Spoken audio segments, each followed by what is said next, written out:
మన రాష్ట్రంలో ట్రైనింగ్ పొందిన మన రాష్ట్రానికి సంబంధించిన విద్యార్థులే ఉండాలి అనే బలంగా కోరుకుంటున్నా.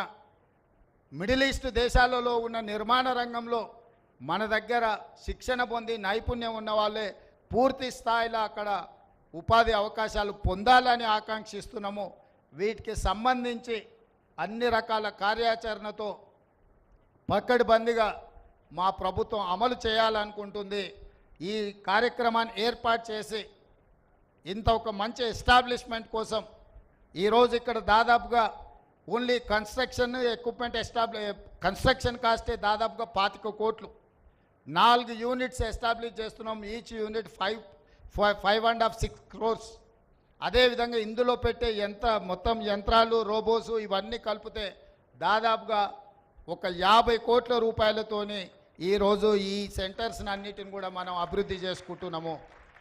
మొత్తం రాష్ట్రంలో 2324 కోట్ల రూపాయలతోటి 65 ఐటీఐలను అడ్వాన్స్డ్ టెక్నాలజీ సెంటర్స్గా మనము మార్పు చేయబోతున్నాము.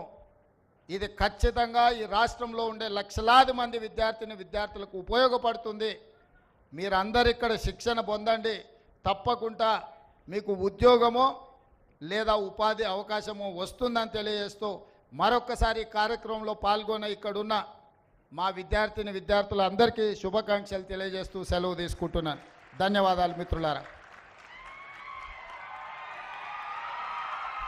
ఈ అధునాతన సాంకేతిక కేంద్రాలు కొత్త అధ్యాయాన్ని సృష్టిస్తున్నాయని చెప్పిన గౌరవ ముఖ్యమంత్రి వాళ్లకు ధన్యవాదాలతో ఇప్పుడు గౌరవనీయులైన ముఖ్యమంత్రి వర్యులకు ఆత్మీయంగా సంబంధిత శాఖ స్పెషల్ సెక్రటరీ గారు అందజేస్తున్న సన్మానం.